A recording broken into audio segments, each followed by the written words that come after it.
Welcome to the Marble Sports Worldwide Podcast, where we discuss and analyze your favorite marble sports.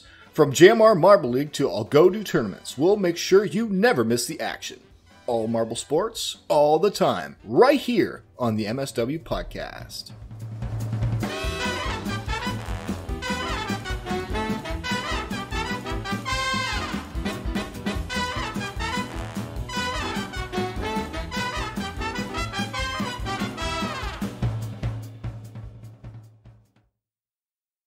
Hello, everybody.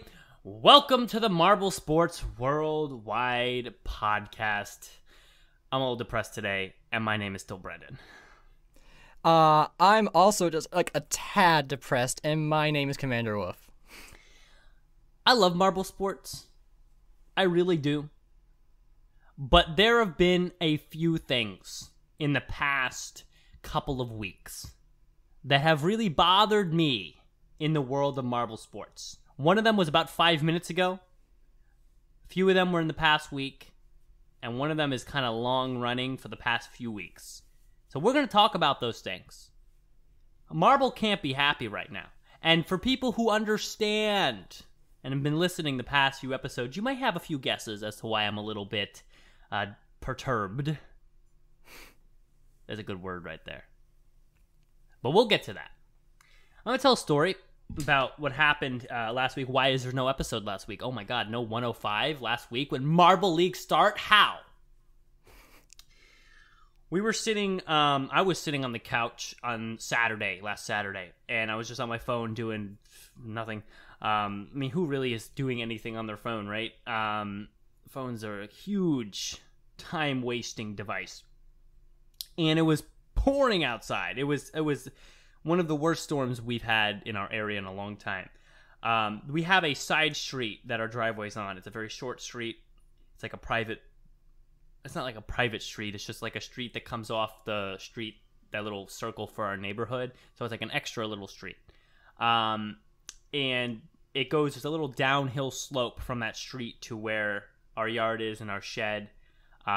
So there was so much rain that street flooded. And actually rose up above the curve and then flowed right down past our shed into the we have a bank and like there's a farm behind us, so it flowed that way. And my mom was standing there, and she said, "That's a problem."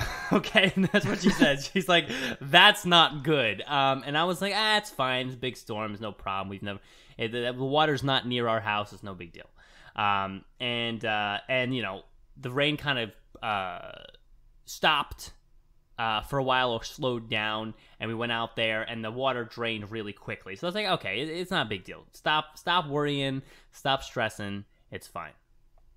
What we forgot about for a while was that we have a basement and a sump pump that pumps out the water from the basement when water starts to seep down in the ground. And we were looking at the shed and all the water going past that we forgot about right under our house. So we went out into our garage and we saw like a trickle of water coming from somewhere, and we were confused. It was like, what's that? And I was like, oh, wait, the basement. Let me check on that. Open the door, boom, 4 inches of water in the basement. And rising. And I was like, oh no, fuck, this is going to be 5 days at least, bro. You know, that's the first thing I came in. It's like, okay, this one's going to take a while. There is no marble episode this week. So I was like, we got a problem. And so I spent the next 2 hours with my dad, and then we actually called in some help, wading through 6 inches of water to bring everything up from the basement that we could salvage. It was a very messy and awful time.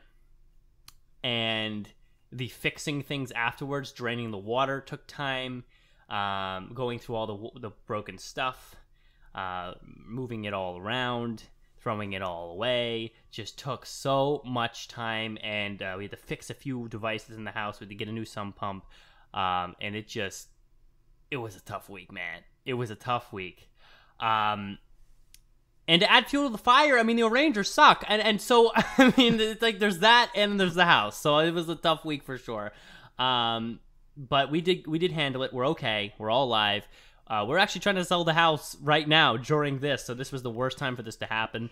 I was actually gonna ask about that, like how that is gonna affect things. it shouldn't affect them too much since we fixed it all, and so it's actually probably in better standing because it's like, okay, now everything's new. We have a new pump. We got a new whatever else we had to fix. So it should be okay since we could be able to pay for it and get it all fixed. But it was definitely a worry as well for a while. But with that being said, we're okay. Marbles are all right. I'm excited for Marble League once more, and I'm glad to bring you episode 105.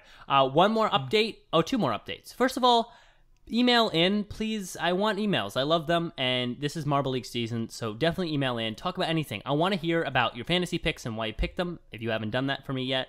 I want to hear about what you think about the events, what you think about the very low-quality thumbnails compared to Pineys that we now have, what you think about how the performances of some teams have been surprising and what surprised you and what doesn't surprise you.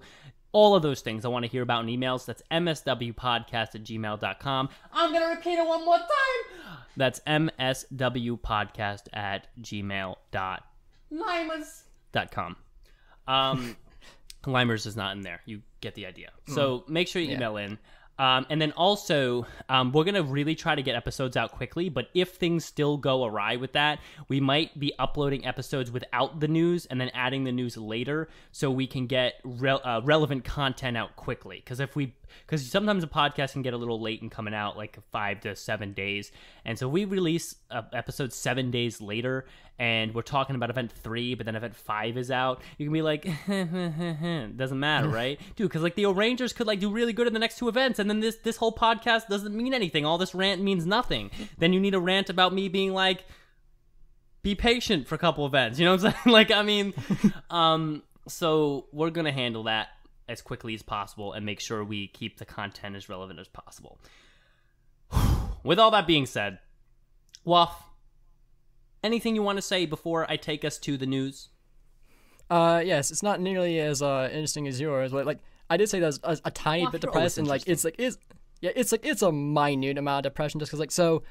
Just to give a quick backstory, when I was a kid, there was a thing called Hershey's Chocolate Milk Mix. It was very, very good.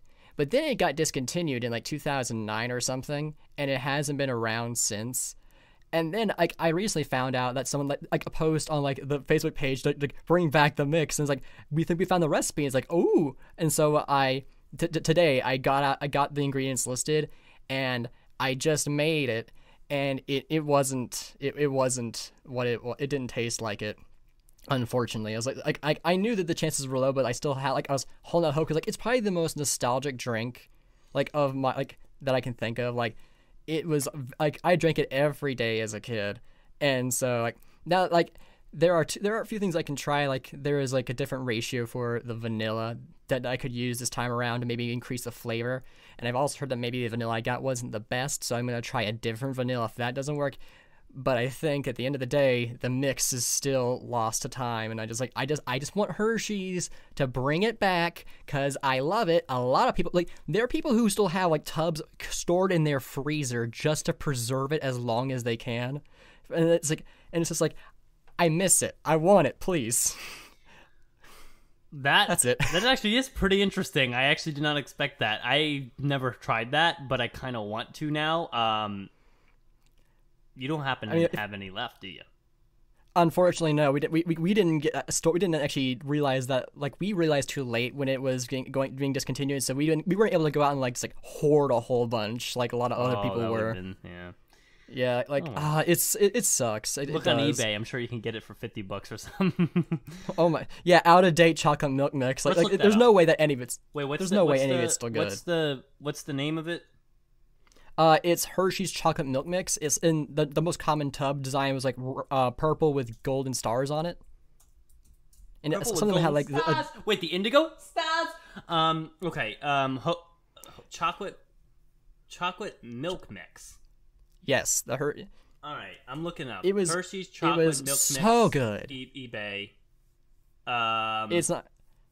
I doubt it's on eBay. I'm pretty sure. And if it is, it's gonna probably be expensive. Vintage 1970s Hershey's Cocoa Chocolate Milk Mix, NOS unopened full. 1970, my God. Okay, first of all, I don't think that specific mix was invented then. And even if it was, that thing is so out of date. Oh my gosh. Hershey's Chocolate Milk Whoppers. No. You have to send me a picture if you can find it, because I can't locate I will. it. Vintage. No, these are like really old. Hershey's chocolate drink maker, eBay. No, that's like a Keurig thing. Well, I'll send you the picture while we do the interim period. How about that? Hershey's chocolate milk promo watch. Wow, they sell a watch that says Hershey's chocolate milk on it, and it's like $12. Hershey's Miss Friday's fish promo. Okay, now I'm just going off the deep end here. Sunglasses that say Miss Friday's fish on it. What? Vintage McDonald's 1984 Olympics glass coffee mug. Come on, man. What the $7.99? Come on, it's only $7.99. Actually, it looks pretty cool. Here's a picture of all the different. Here's a pic. Wait, I just opened up languages. Never mind. Hold on. Here. Dude, they got Garfield Pez dispenser. This link has all the different designs that I know of. All right. Wait, Oh, this looks cool. Chocolate milk mix. Dude, just buy this.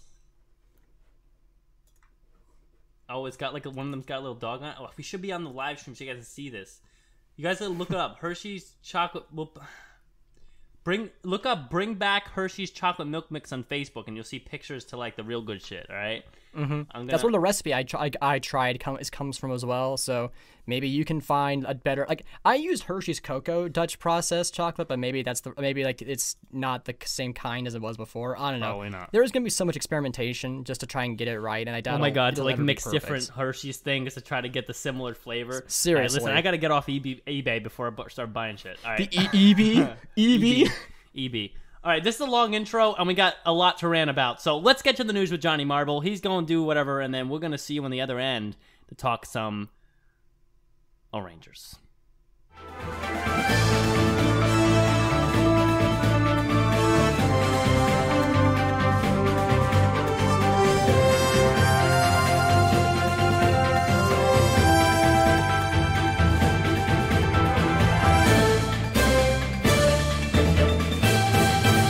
Hello, Marble Sports fans! I am Johnny Marble here with the Marble Sports Worldwide News, sponsored by the Marble Hotel. Wherever you roll, we'll be there. Marble League 2021 has finally begun, and we've got 3 events to cover. So let's get started with the beginning, Event 1. The Swing Wave! This brand new event really tested the competitors' ability to control their speed, as going too fast would lead them to fall into a catch basin. But going too slow won't get you many points. In the final run, the Indigo Stars beat the Marble League record set by Mellow Yellow in the qualifiers with a score of 38, securing their very first gold medal in the Marble League history.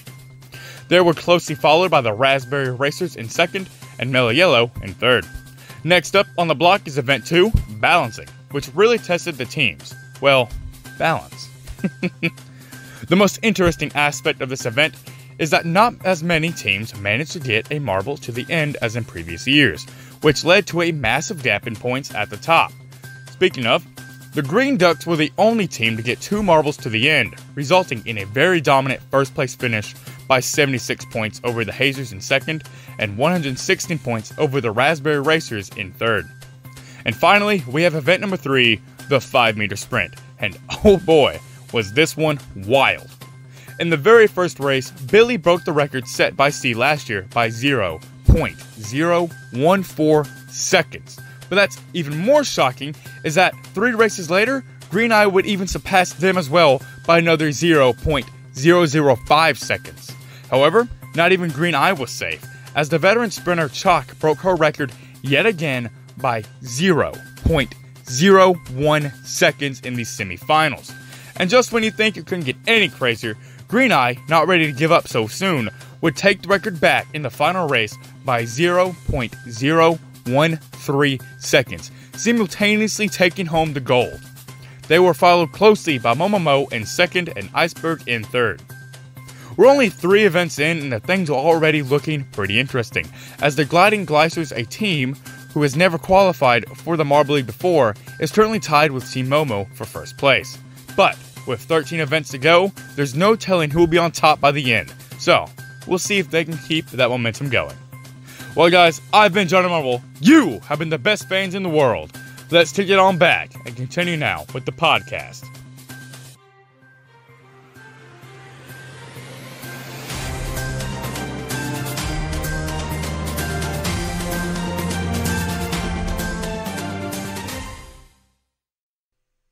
The news is completed, and now it's time for the show. Wow, I've never introed back like that before. That felt really weird, man. Okay. Man, how do I start? We're gonna get into a topic in a second, but I gotta just let off some steam. What is going on with the O-Rangers? What is going on with the Savage Speeders? I've held it in for long enough. I was really upset. I was sitting in my car. All right, when I watched the last two events, because I go to a workout place, and I work out usually in the mornings, and I end around 12, and I didn't even want to drive home to watch it. I was like, I'm going to sit down and just watch the premiere in the car before I drive home. And I see just awful, awful performance. Rangers can't even get past round 1 in 5-meter sprint. Same with the Savage Speeders. They race velocity. I mean, what... I understood Swing Wave, man.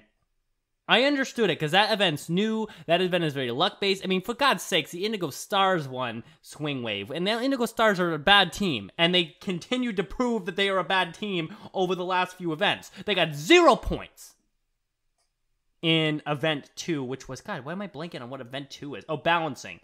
And then they got 4 points in 5-meter sprint. Not a good team at all. And they won Swing Wave. So fine, let's hold off on Swing Wave. But what was the balancing? Savage Speeders and Rangers, but I mean, Rangers was just god awful. It's like they didn't even know what direction they're supposed to be going. They came out and just were like, bloop. They just went right off to the sides. Oh my god! And Greg Woods was like, oh my god, what the hell was that? Right? And Savage Speeders not much better. They kept a couple marbles on for a sec, but no, it was like they weren't even on a flat balance beam, like they were on some like sloped thing that was just pushing them to the sides. It was ridiculous. I can't even make good words right now. I just can't. I am livid right now that these two teams are not performing. And I was like, okay, fine. Swing Wave, it's all right. Balancing, that can be a very luck-based event with a lot of the different formations that you come out in. You can't put too much in that. But that was like, okay, though. Okay. 5-meter sprint. 5-meter sprint. That's going to be it. That's going to be where the Rangers and the Savage Speeders come out and show us who they are, because they can never lose a speed event like that. At least the Savage Speeders, I knew they were going to come out and at least make it to the finals. I'm having a heart attack right now. They didn't even make it past round 1. I can't. I literally cannot. I don't know what to do right now. Oh my god. How do they? There are a few. Wow. There's a lot of cover there. Like, I didn't look up the Rangers, but I did look up the Savage Speeders, and they don't have a good history of doing well with balancing, so that's kind of consistent with them. But also, like, if you notice, the balancing start gate was a different design, and it didn't have as much build-up time for marbles to get faster. Don't know if that necessarily would have changed things, but like with the gate being different, that did kind of change things. And as we'll discuss with, I think there was a different gate with 5-meter sprint, but also like that. As we'll talk about, the record got smashed so many times that people wonder if maybe the angle was off for like maybe a degree or something, and like that's why it was it just kept happening over and over again. Okay, I mean those are fair things to discuss, but that does not excuse. That does not excuse the awful performance. And we're going to go back and look here. I'm going to try to find who I'm looking for here. Savage Speeders. And I don't know why they race velocity. But, I mean, Savage Speeders right there, slow out of the gate. Are you kidding me? And then the Green Ducks and Mellow Yellow take over the race. Savage Speeders gain. Like, they didn't accelerate at all. Look at them. They were already in last place out of the gate. They were lucky to beat the Hazers. But they didn't beat the Hazers, actually. Sorry. But they were lucky to finish.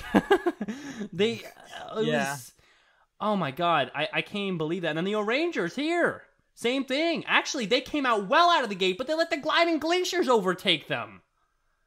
Which, by the way, I think the Orange and the Savage Speeders are tough picks right now for me. I'm really hoping they turn things around. But the Gliding Glaciers have been a beautiful pick. Yeah, remember last year in 2020, the Savage Speeders were also doing terrible at the beginning, and then they won by the end. Yeah, and I'm holding on to the fact that there are 13 more events, and there's a lot of craziness to come as something that might show, you know what, maybe things will turn around for these teams, and I think it's very possible that they will. I can't see a season where the Orange and the Savage Speeders never get some traction, especially the Savage Speeders with their points consistency. But right now, I was like sad, man. Driving home after the 5-meter sprint, I was like yelling at my steering wheel. I mean, wow. That's really rough. And I don't even know what to say that needs to be different. I don't think Velocity should have been the racer. And we're going to look today at who has raced 5-meter sprint in the past for the Savage Speeders in the main events. Because I just want to get an actual reading whether Velocity is just did bad or whether actually they shouldn't have raced him, but I'm pretty sure Velocity isn't your 5-meter sprint racer normally, and I don't know why they were there today. Oh yeah, in the video. So we'll talk about that. We can talk about that once we get to the event. Do you want to talk about these? Like, just do the thumbnails now, real quick, just to get that out of the way. Yeah, let's get the thumbnails out of the way. So, guys, there's one other thing that I'm upset about. Well, there's a couple, but there's one other thing I'm upset about that I want to mention here. Besides the performance of the best Marble League teams ever. And that is the thumbnail. The new thumbnail person for JMR is just not good, man. It just, like, when you have the opportunity to have someone like Piney, and I know we talked about last week how Piney, I guess they didn't like how much she was charging or something. And Dion we at least talked didn't about like it. We talked about the fact that they didn't sort that out correctly. There should have been some communication regarding that, and there wasn't. But, you know, I know that. But this new thumbnail person, I mean, honestly, these look okay. Like, I'm not going to say they're bad in the grand scheme of thumbnails, but compared to what we used to have, these are just pretty, the aesthetic is just crappy, man. It really is. It looks like, I don't know if they're actually taken from the video game, but they really look like the very bland textured early footage from the video game made into a thumbnail in the background here, especially for Event 2 balancing the stands, and Event 3. Man, it's just, this is not it. This is a huge downgrade for JMR. Plus the fact that they changed up the logo again, so it's hard to recognize Marble League at first glance.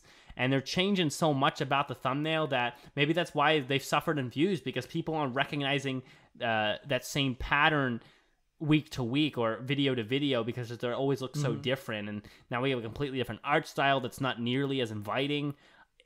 This might be part of why the views right now for 2021 Marble League have dropped so much.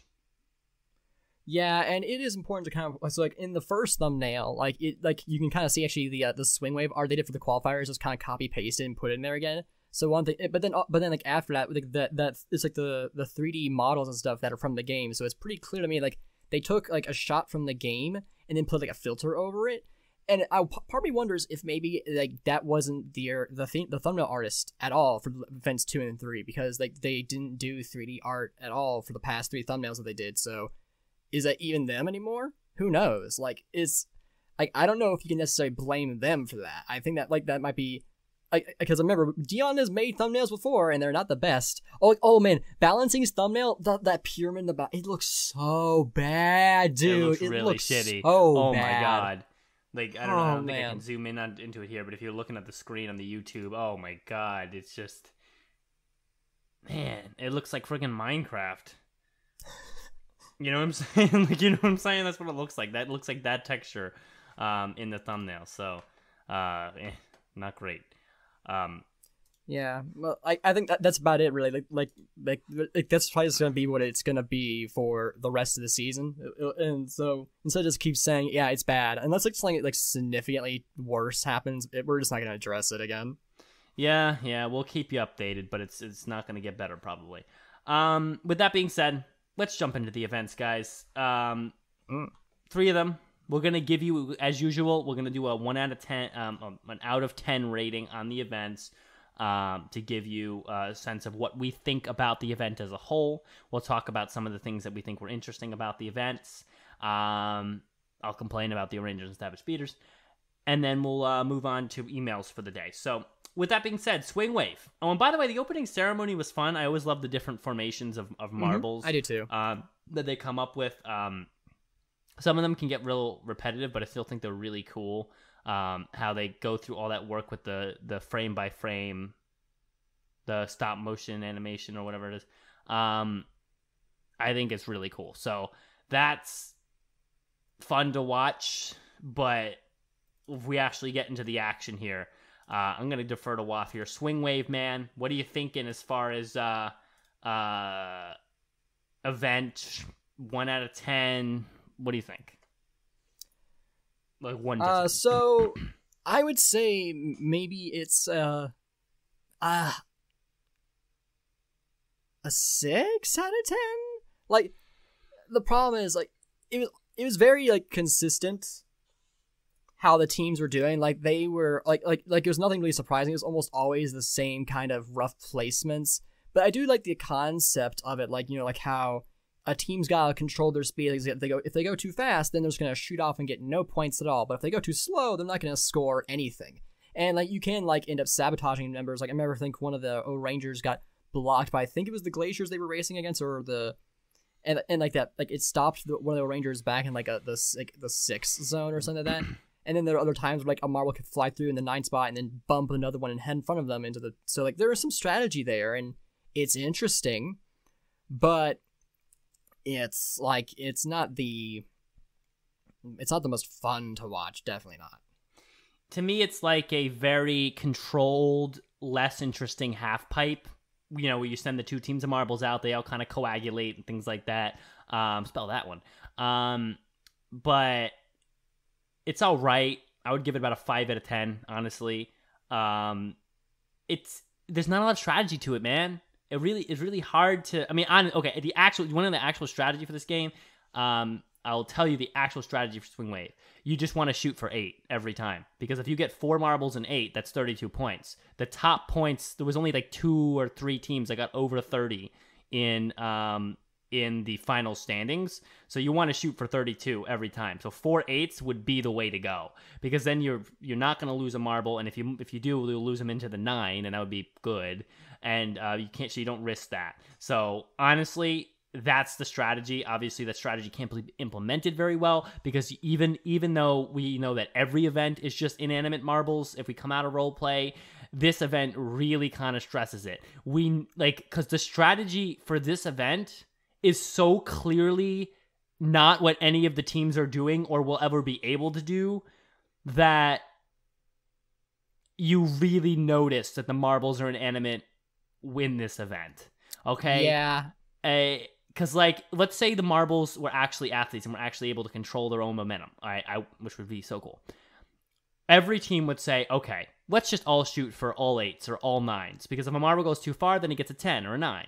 All right, if a marble goes too short, he gets a 7 or an 8, and that's fine. And then we have a good score, and then any teams who mess up a little bit more, I mean, like, we're always in the pack, and then maybe the second run we'll have to shoot for all 10, something like that. Like, that would be the real strategy, and then that's the obvious strategy. Okay, based on numbers. Mm-hmm. So, I don't know. Swing Wave kind of hurts me with that, where the obvious good strategy is not. It can never happen, because the way the momentum of the thing works is that they'll never all stop at 8, or very, very rarely. And if they do, like if they always stopped at 8, then it would kind of ruin the event, because no marbles then would end up in the bank at the end, or the little collector at the end, and that would kind of ruin the point of that, which is really important. So I don't know, it just doesn't, it doesn't intuitively fit as well as other events do. I mean, obviously in speed events, like a 5-meter sprint, it's like you want to be as fast as you can, and sometimes things are different. Sometimes marbles that aren't expected to win do win, and sometimes marbles who are expected to win, Savage Speeders, don't win, and so that has a different like feel. Like marbles are actually competing and changing and thinking and strategizing, but in Swing Wave you don't feel that as much. One positive thing I'll say about the Swing Wave video, sorry Waff, is that I really like how you can see other events during the Swing Wave video, and I'll see all the other ones so far, where I can see 5-meter sprint, hurdles, relay, and balancing all laid out already, so it actually feels like a stadium with stuff in it instead of just single events in different settings. Does that make sense? I get you. I like that too. And to add more on to your whole thing about like, it making it feel more inanimate than ever, like the associate marbles who did the test run did the best performance and beat the record and got like a near perfect run of 39 points. So it's like these like test dummy or these testing marbles who are not even athletes did better than an almost absolute perfect run over these trained professionals.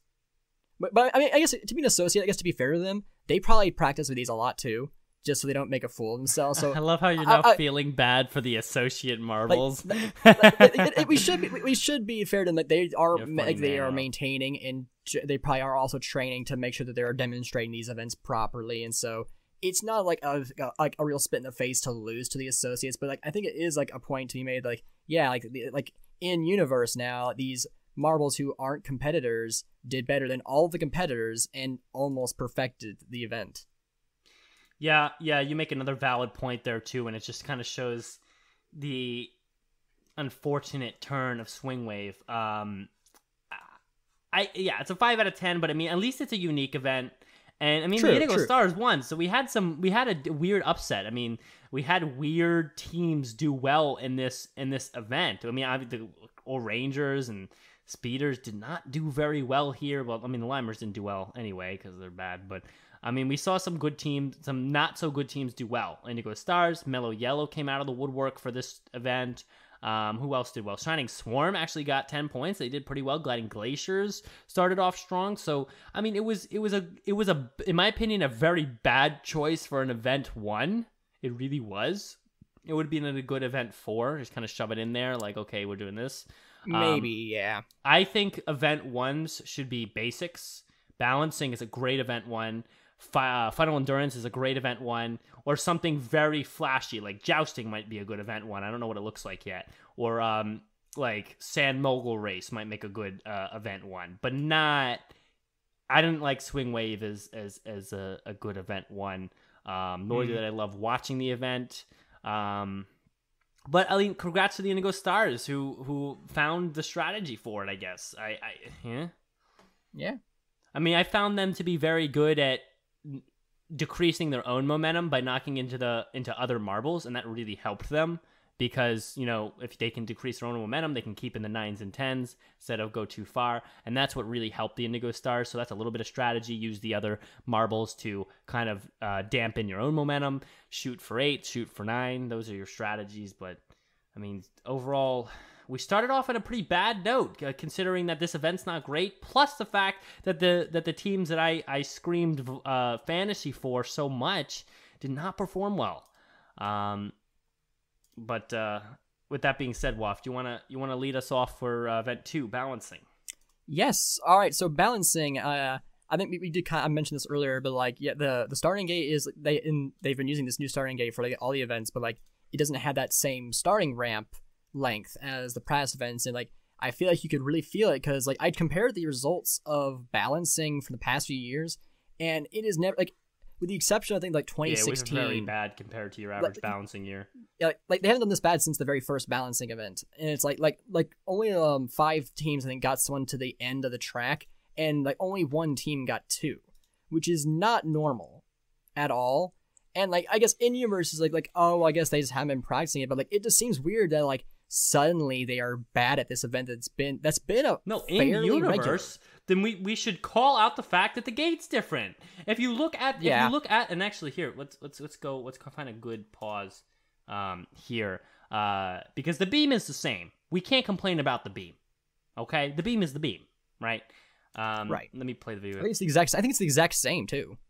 Yeah, it's the same beam. I'm trying to. Okay, here we go. Here's a good thing.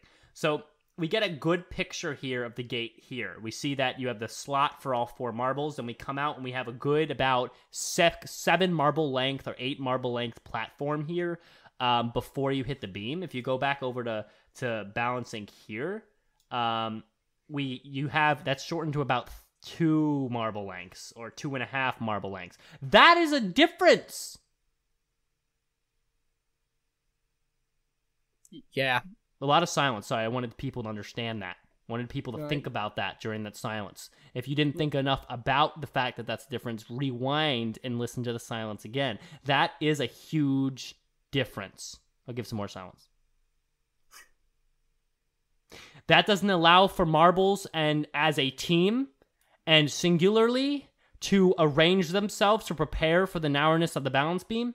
That doesn't allow for the arranging of formations. You saw Greg Woods in the video did not talk about formations and balancing nearly as much this year as he did in last year. Every other run last year, I remember him mentioning, oh, they went a diamond formation. Oh, they went a 2x2 formation. Oh, they went an arrowhead formation. I remember, like they had that was collision. No, in balancing. Watch balancing. I'm pretty sure he talked that in balancing, the way the marbles formed on the beam early on. You are right, but like arrowhead formation specifically was collision. Okay, so maybe that particular one. But I remember him discussing formations a lot in the video, and this year's none, because marbles didn't have the chance to find formations, because they didn't have enough time. And because they would fall so quickly onto the beam, you saw it right here. Actually, this is a great example. We'll go back in the video here for a sec. Playback speed. We'll put it back. Look at the practice run here. All right, they come down here. Hopefully I didn't go too far back. They should release in a second. Come on, release red attendance. Yeah, the other problem with like that new gate is like there's not enough room. There's not enough room to build up speed. Yeah, and they crowd up. They're going pretty slow. And first of all, because they're going so slow, the marble in the back has a lot more an effect on the grouping because they're going so slow. That marble in the back is going a little faster because it started higher up. It actually will affect. True. If they have more time, then they speed up more as a group because they're on the incline. They have the same pull as a group, so they reach much faster speeds by the time they hit the bottom where the balance beam begins. And then when the back marble is faster than the front ones at the bottom, because they're all at much higher speeds, it makes much less of a difference. Because they're at lower speeds, it actually the little bit of difference is a much more.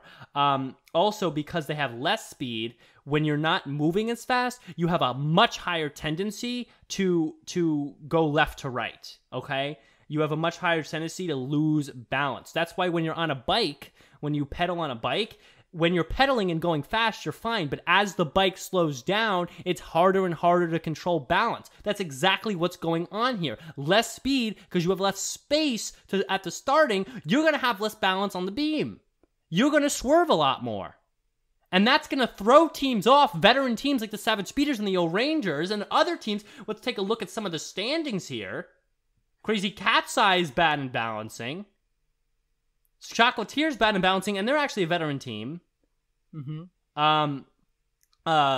Team Momo actually did adjust pretty well, and same with the Hazers and the Racers. But they're actually kind of new teams too, Hazers and the Racers. But Thunderbolts did okay. Some older teams like the Limers and the not the Mini Maniacs, Rimers did okay. Rojo Rollers, who actually are really good at balancing, if you look at the first ever balancing, did the middle of the pack. Mini Maniacs suffered. I mean, it was a big suffer for teams that usually thrive at balancing because there was a huge change of momentum, and especially speed-based teams. O'Rangers, Savage Speeders are very speed-based teams. They need a fast start to keep balance, and they didn't get that.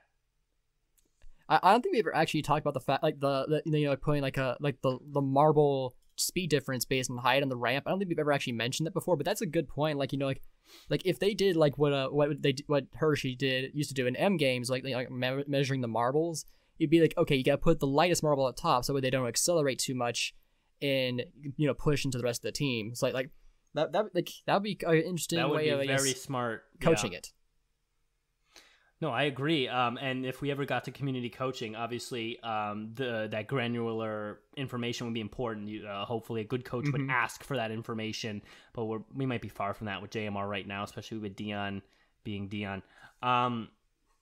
But point being here, the decrease, and actually it was about a 1/4 chop We went from like about 8 marble lengths to about 2. So it's about a 1/3 to 1/4 chop. That really affected this. And you just see a lot of not great runs. In the other time, because of the speed, we were seeing sometimes 2 marbles, even 3 marbles getting to the end, or a lot of marbles getting upwards of 100, 105, like all in the same run together. And this time we saw a lot of 40s and 50s and 60s, maybe a couple 80s. It was not good this season for any team. And some of the teams who are very used to going fast to control their balance, like I said, like that bike analogy, did not do well. And you'll see like right there with the Raspberry Racers, if you're looking at the video, they come down and all the marbles kind of like a caterpillar, the way the caterpillar kind of inches together and then spreads apart. It's like they inched all together at the bottom of the ramp there, and then they can't find any formation. They can't find any speed. They can't find any balance. It's a mistake in the event. I have to give this event. I love balancing. Usually it's about an 8, 9 out of 10. I'm giving one a 6 out of 10 because I like balancing. But this is a huge mistake in the presentation of the event. Before I get my rating, I'll give more points. For I guess like maybe discussion like should the record even be matter at this point, considering the fact that their gate was changed? Like does that kind of invalidate and usually have a new record to aim for? That's something we should probably talk about a little bit. But also like another thing to mention is like, because of this difference in performance, like the gap in the top is ridiculous. Like first place was like 76 points ahead of second, and it was 116 points ahead of third. Like that's a massive gap, especially for balancing of all events. But like I get so like there's definitely a lot of negatives when you really look at it. Like even with Momo doing good and adapting well, that's not really enough to make up for it for me. But I will say like I loved this thing that can be mentioned, but the sand being added to the side, that's a nice touch. I really like that. I actually really like that. That adds so much to the aesthetic of it, and that's something that we that I'm kind of missing recently with some of the Marbula 1 races. So, I would say I think that sand helps it a little bit, but I think it might be. Is it worse than Swing Wave, or is it's bad? I think it's bad. I think it's about the same. It's a 6 out of 10 again. I think it is pretty middle there. Yeah, I mean that's fair enough. And I will say the sand at the end. I mean, at least that shows that they're trying to make a more viable, like not just like decorations. Like that's a real aesthetic change that actually does help, and it does affect the marbles in roleplay. Okay, it's a nice softer landing when you fail freaking Rangers at like 30, but maybe it should be standard from now on. Yeah. The sand was a really nice touch, but man, that was. I mean, these points aren't like made up. I'm looking at the videos. All right, I'm watching them with my eyes, and I'm telling you what I see, and it's true. I just compared the 2 videos. The structuring of balancing was less than satisfactory this year. Swing Wave is an event where no marble team, because of the way marbles are, can ever actually fall into a point where they're using the best strategy. All right? These are truths about the events. All right? They do detract from the experience. All right? And that might be why the veteran teams have been struggling so far. I don't know what to say about 5-meter sprint, but we'll get there. Let's get there. Yeah, let's get there now. Let's do it now. I actually, like, even though I mentioned like how like a degree could be off, and maybe that's why the record's still broken. The fact that the record was broken so much was still extremely exciting to watch, and it wasn't by a massive margin. I calculated like the old record to the newest record at the end was 0.046 difference. Right. So it wasn't massive, and I did love that narrative like how Green Eye took it, but then Chalk took it, but then the Green Eye's like no. I'm not gonna let this go, and they got it right to the end there. No, fair enough, and I think that the true simplicity of 5-meter sprint is what saved the event. They couldn't mess it up. How can you mess up 5-meter sprint? True. Right? And so 5-meter sprint is going to be what's going to be, and those tiny differences in marble speeds are going to show, and they did. I don't necessarily agree that there was a big problem with the incline. I don't either. I just kind of wanted to bring up that point because I heard it before, and I just kind of want to mention it just as a potential issue maybe. But like, I feel like this has been such a consistent event since 2017 that they probably have it down to a science and heck, it's probably the same track that they've been using in almost all of them right? So it's just a consistent same setup every time, right? Yeah, I mean, like, the way I see it is this. Okay, think about other things that have records. Like, let's think about here. Take for example, like, what does have a record in the irregular Olympics? Like, does pole vaulting have a record? Pole vaulting, probably. Right? The bar gets higher every time, right? Like, I've never actually watched pole vaulting in real life or on TV before. But my point being, like, the pole that you vault over, okay, or the bar you vault over in pole vaulting, that might be off a quarter of an inch, eighth of an inch or two every time it's built. It's probably really close, but it's probably slightly bit off. Like, that very granular mistake. And, obviously records are set and not set certain years in the Olympics, and no one complains about it. I think it's the same thing here. Like, it's the same, the same idea, right? It could be off a degree. It could be off a half a degree. But that's just the way this year is. And so whether a record's set or not, it's fine because it plays with the fact that it was set up with the intention to be right. It's not off by that much. You can't notice that it's off by that much. And so that's just the way this year is. That's the characteristic of this year's 5-meter sprint. And so to complain that it's off a half a degree, I wouldn't say that should discount any records or anything like that, because every marble's racing on the same track. Okay? And every marble will then have ample time. Like, for example, take the marble who set record last year in 5-meter sprint. Well, now, if they're racing on this track that's a degree higher, then they should be able to reset their own record if they're continually, consistently good. So, right. The Oceanics aren't here to actually do that this time, but, fair enough. But we'll see. But I guess another thing I really loved about this event was how close the finishes with Momo every time. Like, it was so nail biting every time. Like, there's like they barely made it to the finals. It's like, oh, this looks so exciting. And even though all my my fantasy, this event was garbage. Like, I did the math. I'm only gonna get 40 points from event 3. You did get Momo points. But but Momo's incredible performance was so exciting to watch. I had a lot of fun with that. And another one I had, I actually looked this up just to but Chalk from the Chocolatiers, I looked it up because they did really good. And it's like, how have they done in the past events? And the first 2 sprinting events from years 2017 and 18, Chalk were Chocolatiers were in 2016, right? Right. Yeah, so it was 2016 and 2017, Chalk was their sprinter, and it was 4th and 3rd. It's Chalk it was a really good sprinter, but then every future year they weren't using Chalk for sprinting events and they were doing terribly. And now that they're back here, this was kind of cements that Chalk is the sprinter of the Chocolatiers, and they need to be. And he's not bad. He's really good. Yeah. So I love that kind of narrative thing.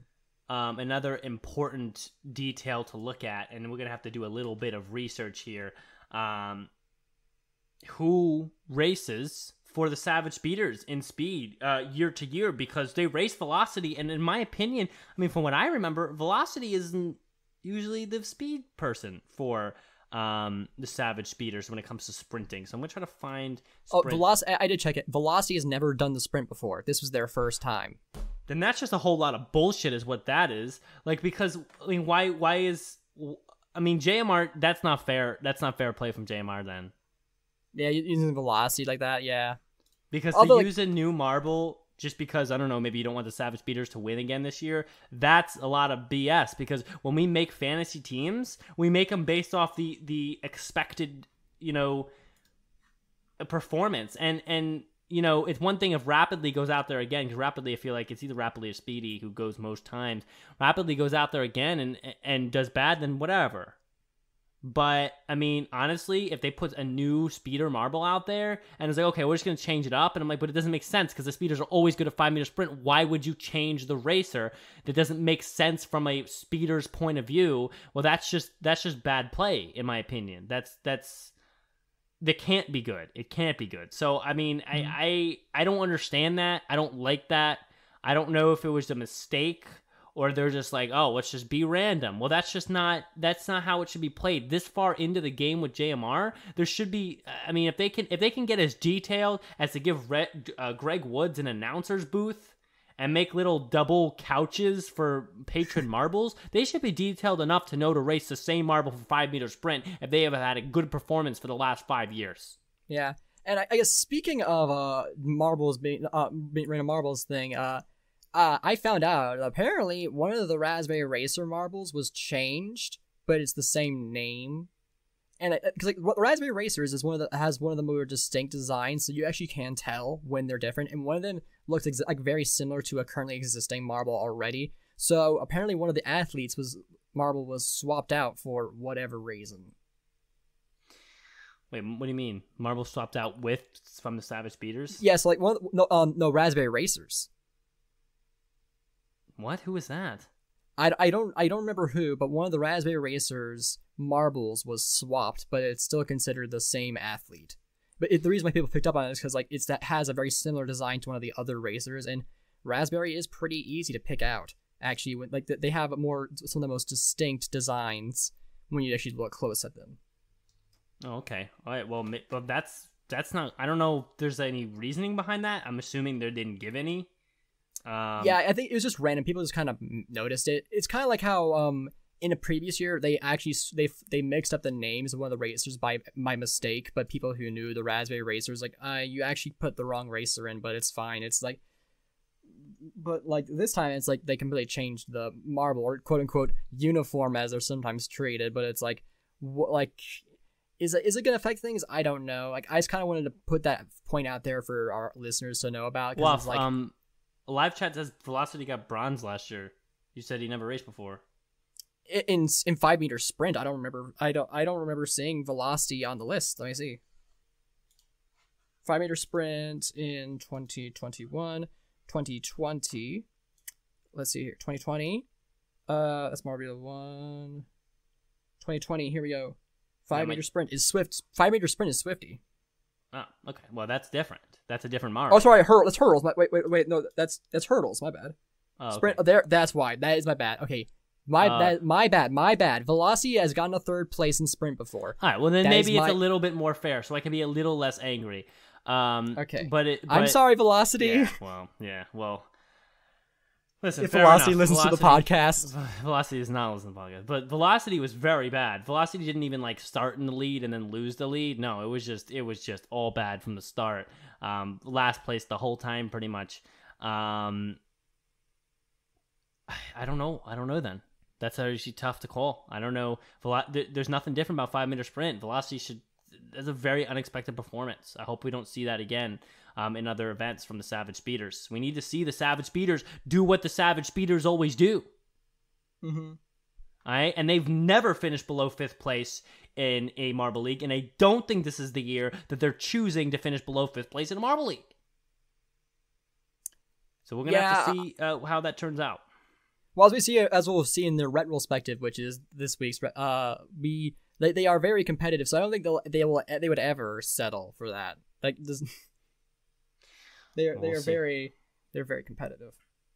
Oh, I guess rating the event. I had a lot of fun with it, even though my fantasy isn't doing good. My favorite team did amazing, and we saw some great narratives with the record breaking. So like I gotta say, this is a 8 out of 10.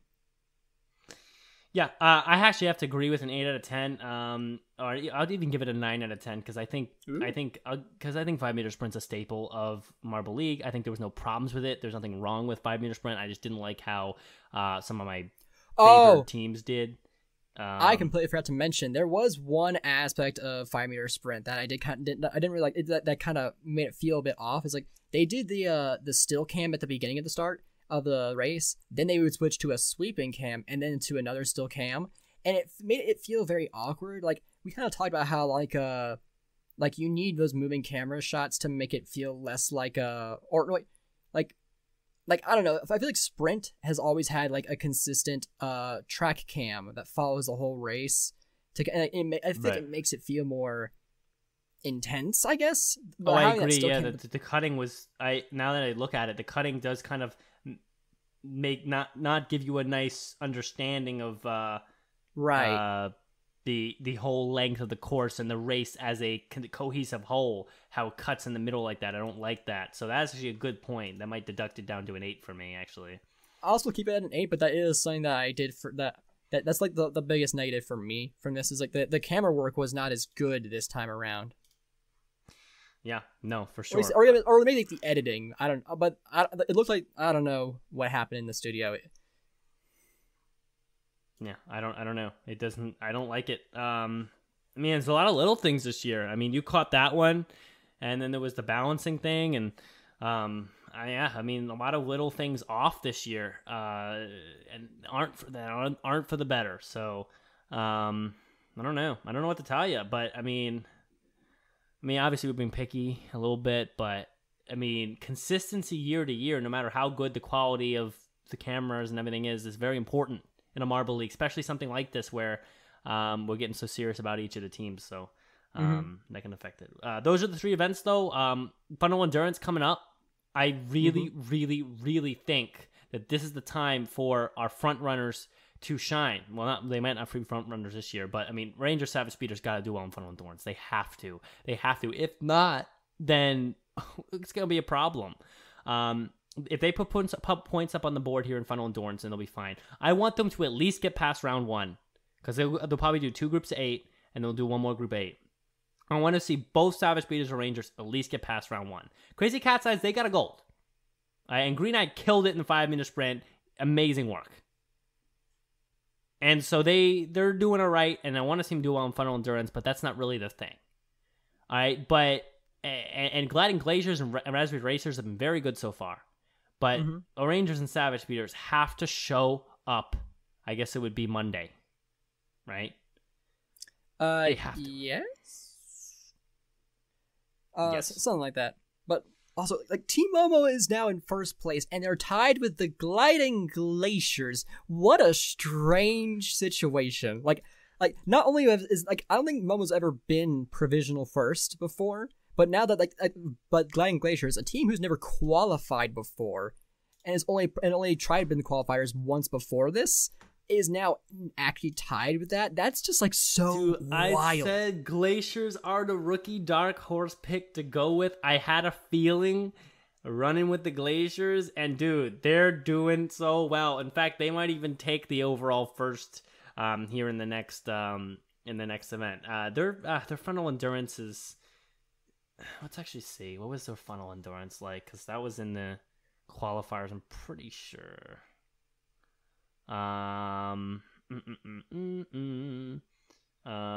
Gliding Glaciers. Their Funnel Endurance was not great. It was 5. But I feel like maybe they'll have the momentum and come out strong and really put their all in the Funnel Endurance and come away with a strong finish. And that could like really put the Gliding Glaciers at the top. But we're so early in points. All right, we're not that far away. So 37's your top spot.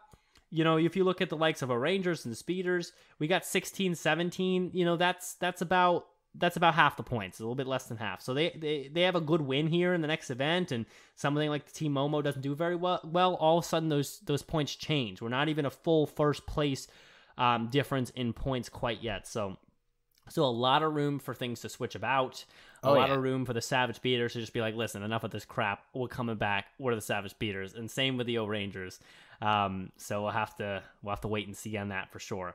I foresee a strong performance this week from the Raspberry Racers, who do not do well in 5-meter sprint and who are a good Funnel Endurance team. I see a strong performance from the Green Ducks and the Hazers. I see strong performance from the Thunderbolts.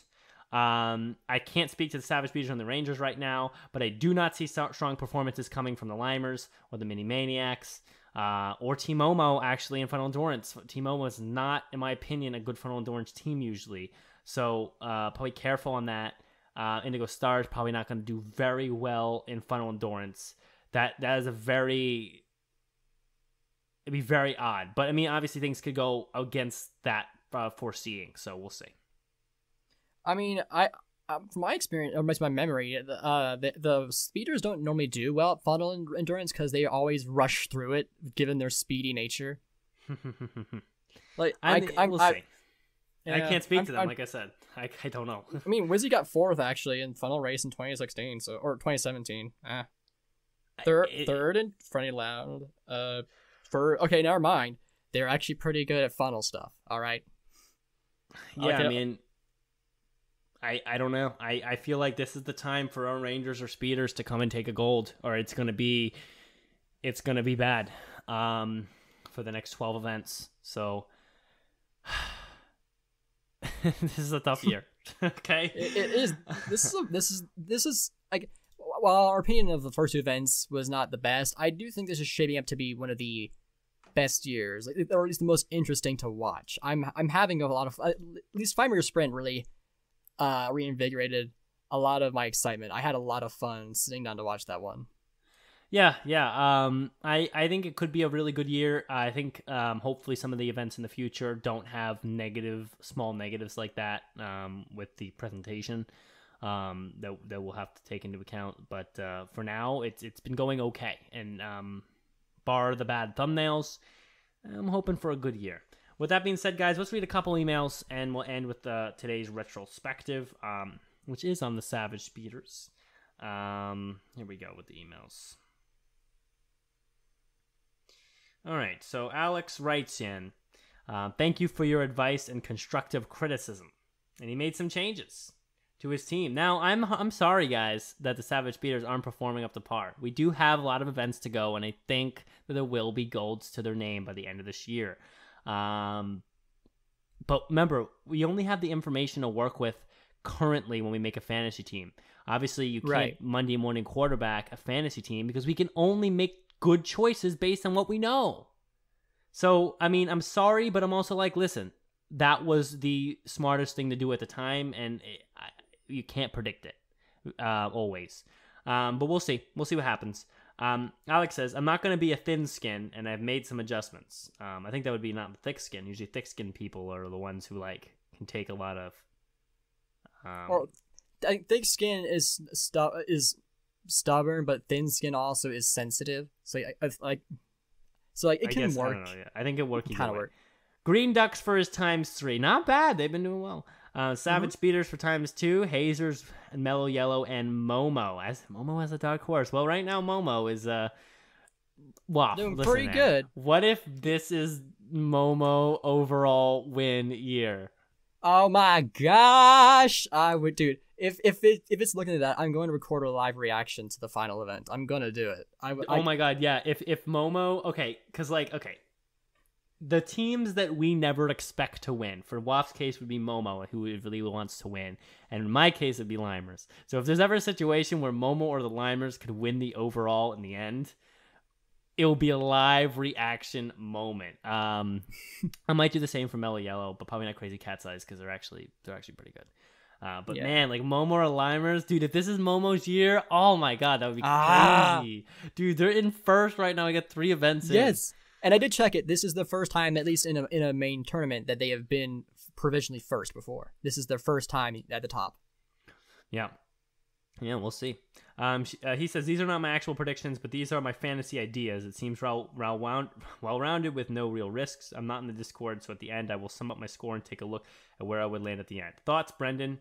I would beat you. He thinks he's going to beat me in fantasy. Well, right now, I am 303rd if you want to pull up the fantasy. I have 115 points. My balancing was deplorable. I did okay in 5-meter sprint with the Gliding Glaciers and the Crazy Cat's Eyes coming in clutch, but the Racers didn't do great. The Rangers and Speeders did terrible, so I'm losing a lot of points right now because my 2 multipliers are not performing the way they should. Waff, on the other hand, talk about your fantasy real quick. I'm 29th right now, and I'm just doing so good. I think it was 85 and then 92, I believe the numbers are. But again, I got 40 for event 3. I did the calculations already, but I checked a lot of the teams above me, and they also had they had, I think, even worse picks than I did in terms of at least that particular event. So people above me will probably go below me, but there are probably plenty of people below me who also go above me. So I might end up being lucky and just kind of sitting roughly in the same spot. But right now, I'm top 10%, which is where we wanted to be by the end. But we still got 13 events left. All right. Yep. All right, then. So, Okay. Also he says also this list, the more recent years have more weight. Also, no maze races, only active teams. What is this list he's given us? Who are you talking about? This in this email. He gives us a list of all these teams. I guess these are the best to worst teams. I guess. I don't know. He's gonna have to explain this one then. I don't know. I did an all-time overall ranking of each team without the maze race. However, everything from the past 2 years holds double the weight because that just feels right. That doesn't sound right though. You can't just put weight on the past double the weight in the past couple yeah, years. that doesn't make sense. That doesn't seem fair. You're gonna have to explain why that would make sense, and then we can read that list one time. A couple more emails here, guys. Richard Hinckley says, sprint race. They should have taken the time to announce the racers in each of the heats. Actually, I can agree with that. Yeah, I guess so. I think that would add to the comfortability of understanding what's going on. Because, I mean, the 5-meter sprint is a short enough video as it is. I don't know why they don't, take time. Yeah. They do put the names on before the run happens, but, they don't... But Greg doesn't say them. Although, I guess... I don't think... So, when they send the footage to Greg, I don't think the graphics are done. So he probably can't see them. They would have to tell him. They would have to give him a list of the names every time, which they can still do. That's something that they can totally still do, but I guess that's maybe an excuse for why, because he is trying to do it live and he's got to keep his eye on the screen as much as he can. Yeah, I don't know. I mean, I don't know if they had more pause before the first. If the race starts, they might have time for that. Just to list them real quick, it might be nice. Mm-hmm. It's aesthetical. It's not a big deal. All right, moving on. We got Edu. I love when Edu emails in. Here we go, Edu. Edu says, event impressions plus an opinion. Here we go. To start the mail, I'll talk about what I think about each event of this very first stretch. Wave. This event punished fast marbles as we saw too much overshooting. One who had the best deceleration. Well, that's true. Being able to control that speed is very important. Balancing. This version felt harder to go through with a much smaller number of finishers. Yes, because of that ramp shortage. Apparently because there was less space between the starting gate, setting it, and a platform to build up speed and momentum, for sure. Sprint. For me, this is the weirdest edition so far, full of upsets and new records. Reaction time out of the gate made a larger difference this time. The overall standings are tight so far. No clear favorite showed up, but it's still early, so there's a lot to unfold. Yeah, the overall standings, man, I don't know. We haven't had a breakaway yet. We have close points up at the top, and we have a lack of appearance from some of your better teams, so we could see a very close points totals across many teams when we're looking towards event 8-9. Hot, maybe unpopular opinion. I believe there's already a fair amount of homemade tournaments which can match or even overtake ML 2016 in content quality. To be fair, it's not the highest of standards to be equaled as was produced in a similar residential setting. Yeah. Maybe.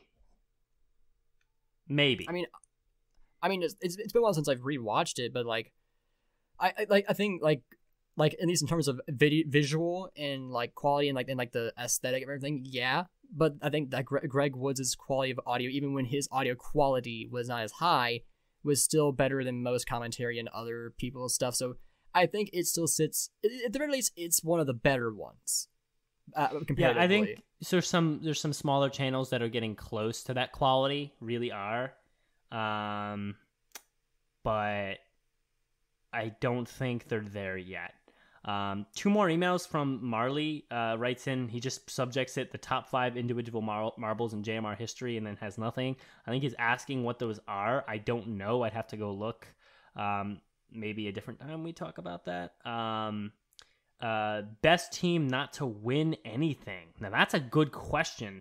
That'd be a good trivia. I don't know that either off the top of my head because that's a obscure fact. You need to know a lot of things, but I feel like that team would be like Mellow Yellow or like a team that's veterans who's had a lot of time to be okay. Probably Cat's Eyes. No, I guess they won Marbula 1 though, but as far as Marble League, it might be Cat's Eyes or Mellow Yellow or Team Galactic. very consistently good but not great team. Iju guesses Hazers, which that seems like an actual possible, good but pick. they haven't been around long enough. Well, I think so that, if anything, that maybe explains why too. Like they because they haven't been around long enough to actually get a chance to win either. For sure. We'll see. Well, no, hold on. They've won underwater race before. No, but they haven't won. I think it's a win overall. Like a But overall. it says to win tournament. anything. Like does that? I think by win anything, it's kind of like everything. if you like think about how you said it. Someone said out loud to you, "Oh, best team not to win anything." That would probably mean like win overall stuff.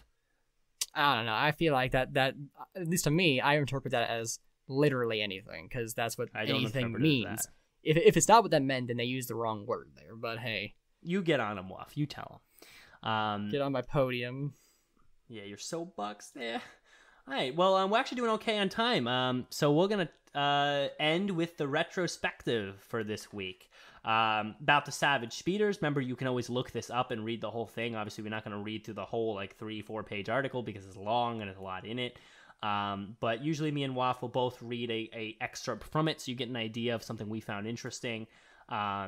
And so we'll do that. So I'll start. I think what was interesting most for me was the origin of the Savage Speeders, which is always interesting since they're the best team, and it's fun to know about that. So I will read a couple paragraphs about that, so you guys can know. Here, this is quoting stint, I guess. The Savage Speeders hail from Axelace, Pace, and Veles, three cities in the European region of the world known for their cultural, artistical, and economical significance. Speedy and Rapidly are siblings and hail from Axelace. Axelace? I guess it's like an accelerate pun. I think so. On the southern coast of the continent. Velocity hails from Pace, a coastal city to the east. Yes, Pace! That's why he's not a good 5-meter sprinter. And Swifty and Wizzy are friends from the capital of Veles. The five marbles met 10 years ago during Le Tour de Veles, marble sports marathon held in the city and throughout the country. Speedy and Rapidly had already been competing in local tournaments in Axelace, so when Velocity brought up the idea of forming their own team, there was no hesitation. The Speeders, they started as only being called the Speeders, trained vigorously over the next 2 years in order to qualify for the marathon, fighting to make ends meet when it came to scheduling and traveling. Nonetheless, the team was able to qualify for the tournament and made headlines with a 5th place finish. See, never below 5th! At the conclusion of the tournament. For a rookie team, it was unheard of. We disclose as little as we possibly can about our training, Speedy assured, as one of our most important secrets to our continued success in marble competition. What I will tell you is that we work the hardest out of any team. We do not settle for anything less than we know ourselves to be, the best. And that was interesting to learn about how they all got going. Agreed. Yeah, and one of my favorite parts is whenever Quickly was brought in as the coach, and they kind of talk about their how they saw the Savage Speeders as an outsider. It's when I came onto the team, they were so pent up about losing the past 2 seasons. They blamed other teams, not themselves. Quickly revealed their negative energy was toxic. What I told them to do to transmute that energy into a positive performance, set them up for a strong 2019 season. So basically, he's kind of revealing that the Speeders they do think so highly of themselves. And there was actually an interview with the Arango, the coach of the Rangers, and Quickly were kind of actually being both interviewed at the same time. It's going off this, so Quickly was I was disappointed. Quickly recalled, I had every right to be. They started the season off as this is talking about how they placed dead last in Collision in 2019. It's I was disappointed. Quickly recalled, I had every right to be. They started the season off the best a team had ever started a season, and they let it go. I may seem like I'm easy on them because I'm telling them to stop being so negative, but I really do expect a lot. And then Rango followed with, they're right. Rango, the coach of the Rangers, agreed. The difference between the Savage Speeders and every other Marble League victor is that the Savage Speeders put so much pressure on themselves. They don't work to be the best they can be. They work to be better than everyone else. They are, though, okay? Yeah, that is true. And it's you should help me coach them, Quickly suggested. And then Rango's no, I don't think I will. It's not willing to put up with that. I was no, it sounds like it's not gonna be that much. If it's as toxic as you say, probably not worth it. And part of me wonders, like, this came out in early 2020. I wonder if that line was maybe an in-game reference. I wonder.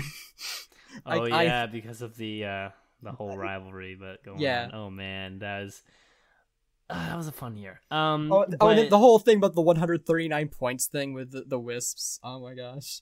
Yeah, for sure. A lot of good stuff in there. Oh my god, I highly encourage that you go read it if you haven't already. It's a fun read. We just want to give you tastes of it and just show that we're kind of observing some of the random things about each team. You know, we won't remember all the articles all the time, but at least something. And I'm shout out these. Yeah, they're very important. Yeah, and I do kind of see a bit of a trend. Like teams like the Savage Speeders who've competed in everything have so much to cover that there's not really much to expand the world, so they focus more on expanding relationships and personalities in the marbles. Whereas like teams like Whole Rollers who haven't competed as much, they took time to kind of expand the world and the lore. So like they both there's some different levels of I guess priority or for types of articles. Like I imagine like when we get to a team like the Thunderbolts or anything, it'll be more like this, where like they're just kind of talking about how they felt about the events. Like it gives you new perspective on how the teams are feeling, and it adds more to the narrative for those specific events. But then like you get to a newer team like Turtle Sliders, you can like, okay, well, let's learn about like who they are as competitors and what the world is like and stuff. Yeah, I like that, and that's like those are the teams where you can actually maybe have little stories about how like events that were early stages of what events look like, and failed events and failed experiments, and there's a lot of space for that. And then the other ones, you know, of course, more important teams, you get to really dive into. Let's just know about them. Let's celebrate what they've done, for sure. So that's Savage Speeders RetRollSpective. That's probably gonna do it for today's episode. Hope this comes out as quickly as possible. Mm-hmm. And we covered quite a bit in a very timely manner, and I'm very proud of us for it. Oh yeah, and that's stressful, and I'm upset, and I want to see good performances from Savage Speeders and our Rangers this coming week in the next couple events. But I mean, it is what it is, and Marble League goes crazy ways, and Gliding Glaciers might come out and win, and my best fantasy picks might have been the ones in my 1x multiplier, and at least as long as I get some right? And you can't predict Marble League very easily, but I'm really, really hoping that these two teams that are front run for so long are not just laying down and dying this year just because they suffered in the first couple of events. I mean, it's the Rangers, the Savage Speeders. They've been consistently good. It'd be very odd if they sucked so bad this year. So with that being said, Woff, why don't you take us out for the episode? We will see you guys next time. And the question is, am I going to be ranting in a positive way or in a negative way? Well, we shall see. With that, roll on, Marble sports fans.